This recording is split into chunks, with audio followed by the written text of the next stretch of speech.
অনেকগুলো মুখ রয়েছে রাজ্য বিজেপিতে। দিলীপ ঘোষ রয়েছেন, সুকান্ত মজুমদার রয়েছেন, শুভেন্দু অধিকারী রয়েছেন, শ্রমিক ভট্টাচার্য রয়েছেন। মানে যদি সরকার হয় আপনাদের, তাহলে আপনাদের মুখ্যমন্ত্রী প্রার্থী মানে মুখ্যমন্ত্রীর পদ বাঁচতে তো খুব অসুবিধা হবে। কে হতে পারে?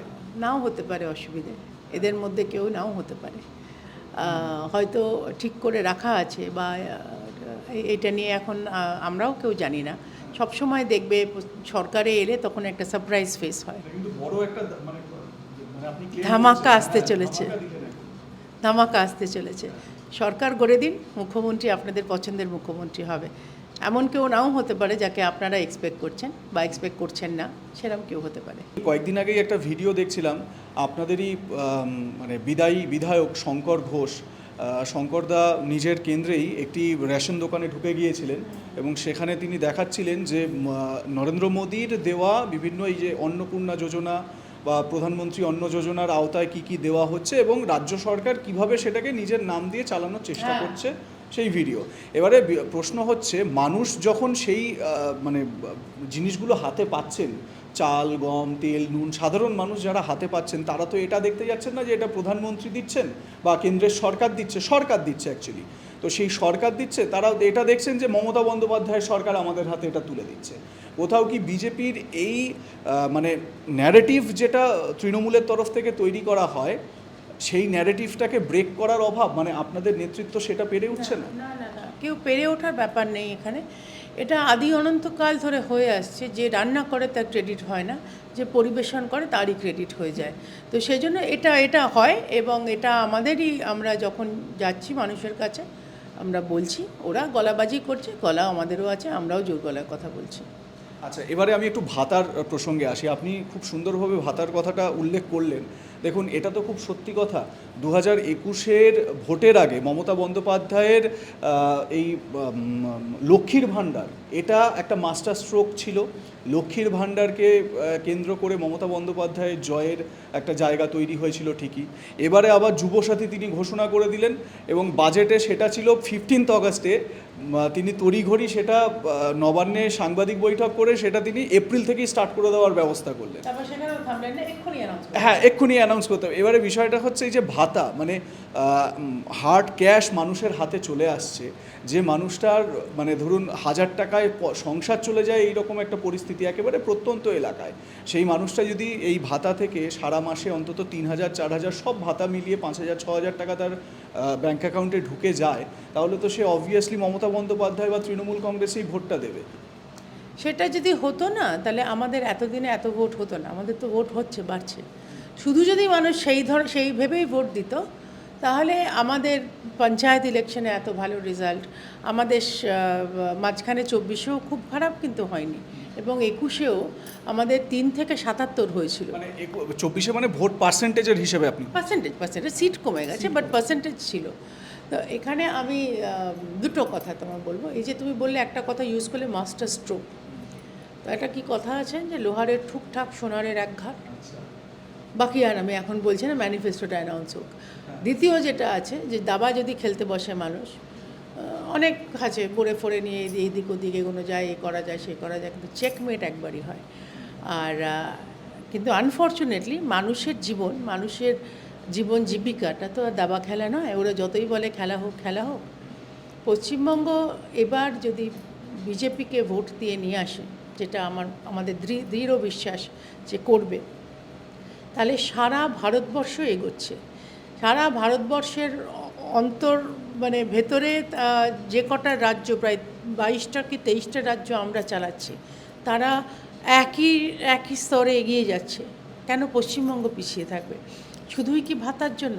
শুধুই কি ওই 1500 টাকা 3000 টাকা এইগুলোর জন্য? নাকি সার্বিক উন্নয়ন মানুষ এবার বেছে নেবে? এটা তো মানুষকে ঠিক করতে হবে। আমরা গিয়ে মানুষের কাছে যাব, আমরা যাচ্ছিও, গিয়ে কথা বলছি। বালিগঞ্জের ক্ষেত্রে একটা যেটা আমার বারবার বলতে হবে, যে বালিগঞ্জে ভাতাটা হয়তো অতটা ফ্যাক্টর নয়, কারণ কিন্তু অনেক বস্তি আছে সেখানে ফ্যাক্টর, কিন্তু বালিগঞ্জে যেটা একটা বড় ফ্যাক্টর হচ্ছে, আমি জানি না তুমি জানো কি না, বিড়লা মন্দিরের মতন পশ জায়গার সামনে এত জল জমে 2.5 পশলা বৃষ্টি হলে, যে এসইউভির চাকা ডুবে যায়।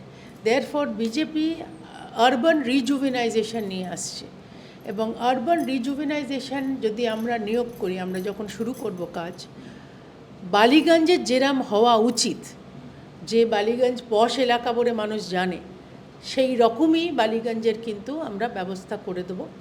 আমি সেদিন গড়িয়াহাটে গেছিলাম। আমার ছেলের বয়স 26, আমি অন্তত 28 বছর ধরে গড়িয়াহাটে বাজার করি।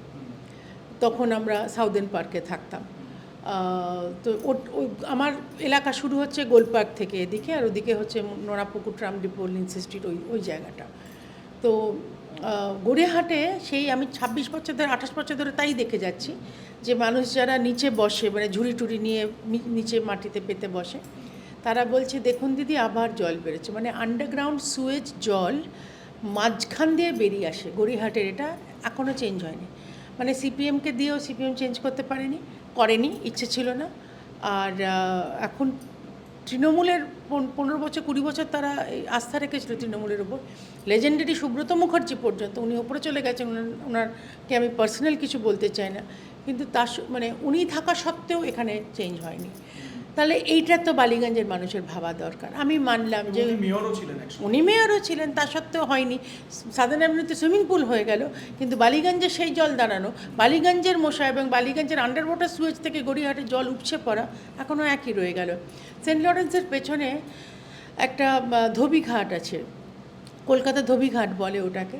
যেহেতু ওরা ডাইরেক্টলি ভোটার নয়, কারণ ওরা দেশে চলে যায় ভোট দেয়, দেশে মানে ওদের নিজেদের রাজ্যে ফেরত যায় ভোট দিতে, ওরা অসংখ্যবার বলেছে যে আমাদের একটু রানিং ওয়াটার করে দেয়। কলকাতার সমস্ত, মানে সাউথ ক্যালকাটার সব জামা কাপড় ওখানেই কাচা হয়, মানে লন্ড্রিওয়ালাকে দিলেও ওখানেই কাচা হয়, সেখানে না রানিং ওয়াটার আছে। এবং তুমি যদি দেখো তোমার চোখ দিয়ে জল বেরিয়ে যাবে ওরা কীভাবে থাকে।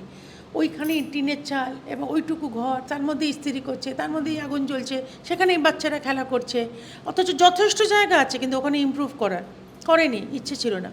পেয়ারা বাগান বস্তি তুমি যদি ঢোকো, পেয়ারা বাগান বস্তি আমি 15 বছর আগে যখন ঢুকেছিলাম, 2011 যখন দাঁড়িয়েছিলাম, তখনও আমি অবাক হয়ে গেছি দেখে, সেই এখনও 1-2 বাথরুম, অত বড় বস্তিতে একটা বাথরুম পুরুষদের, একটা বাথরুম মহিলাদের, এবং সেই টাইম কলে জল আসে।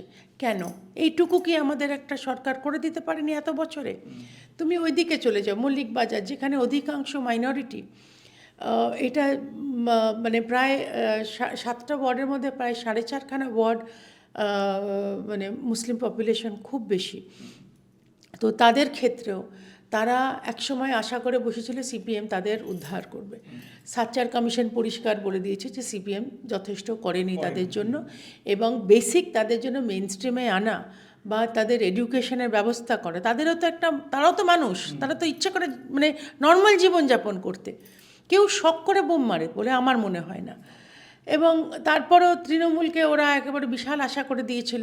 তৃণমূল ওদেরই ভাষায়, আমরা যখন তোমাদের সঙ্গে টেলিভিশনে বসি, ওদেরই অনেক রিপ্রেজেন্টেটিভ আসে, বলে যে আমাদের ছেঁড়াচুটি করে রেখে দিয়েছে, আমাদের তেজপাতা বানিয়ে রেখেছে, আমরা দুধেল গাই, এই কথাটা তো মুখ্যমন্ত্রী স্বয়ং বলে। তো এবার তাদেরও চুজ করতে হবে যে তারা কি সামগ্রিক উন্নয়নের সঙ্গে বিজেপির সঙ্গে হাত ধরবে, নাকি তারা এই তেজপাতা ছেঁড়াচুটি আর দুধেল গাই হয়ে থাকবে। তারা ক্ষমতায় এলে, আমরা আজ তাক বাংলা বিভিন্ন জায়গায় যাচ্ছি, সমীক্ষা করছি, মাছ বাজার থেকে শুরু করে গড়িয়াহাটের বিভিন্ন প্রান্ত, বিভিন্ন জায়গায় যাচ্ছি।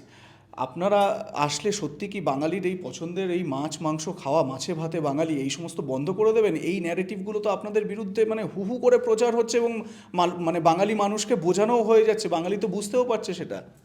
বন্ধ করে দিলে আমি কী করে চিংড়ি মাছ খাবো, আমি কী করে আমার ফিশ ফ্রাই খাবো, শ্রমিকদের কী করে মাছ মাংস খাবে? বন্ধ কিছু হচ্ছে না। সেদিনও আমি বোধহয় ল্যান্সডাউন মার্কেটে গেছিলাম, না ইয়েতে গেছিলাম, মতিলাল নেহেরু রোডের ওই বাজারটাতে গেছিলাম, চিকেন কাটছিল। তো এবার যেহেতু আমি একটু অ্যানিমাল লাভার, আমার একটু রক্ত অসুবিধে হয় না, কারণ আমি ড্রেসিং ফেসিংগুলো করতে পারি, কিন্তু একটা আস্ত মুরগিকে কেটে দিচ্ছে, তো আমাকে লোকটা আমার দিকে তাকিয়ে আছে, আমি তো এরমভাবে আছি। তা আমি বললাম চিন্তা করো না, মাছ মাংস চিকেন কিচ্ছু বন্ধ হবে না, আমরা কী খাবো, আমরা তো বাঙালি, এবং আমরা মানে যেরকমভাবে জীবনযাপন চলছে সেইটাই চলবে। তুমি জানো না, শ্যামাপ্রসাদ মুখার্জি নিজে অত্যন্ত খাদ্যরসিক ছিলেন, এবং এবং আমি শুনেছি অটল বিহারী বাজপেয়ী তিনি নাকি মাছ ভাত খেতে ভালোবাসতেন। ভীষণ ভালোবাসতেন, অসম্ভব ভালোবাসতেন। ধর্মেন্দ্র প্রধান এখানে এলে বলে আগে 6 বালিগঞ্জ প্লেস বা অন্য কোথাও গিয়ে উনি বাঙালি মাছ মাংস খাবেন। তো এটা কি করে আমরা, এটা কোনো কথা হলো? এটার আমি মানে কাউন্টার করতেই আমার ইচ্ছে করে না, যে আমাদের এটা নর্মাল। এটা আমরা যেরকম আমরা পুজোর সময়, আমার বাড়িতে পুজো হয়, আমি ওই বাড়ির মধ্যে ঢোকে না ওই সময় ভেজিটেরিয়ান, কিন্তু তাই বলে আমার ভাইরা বা আমার অন্যান্য যারা বাড়ির লোকজন বাইরে গিয়ে রোল তো খায়, মানে এটা বলা উচিত নয়। আমার সম্ভ্রান্ত বাড়ির পরিবার, পুজোর সময় আমরা উচিত নয় খাওয়া, কিন্তু সবাই খায়। এবং এখানে রমরমিয়ে যেরাম চলছে সেরাম চলবে। পশ্চিমবঙ্গের যে ইউনিক কালচার একটা আছে, সেটা কেন পাল্টাবো?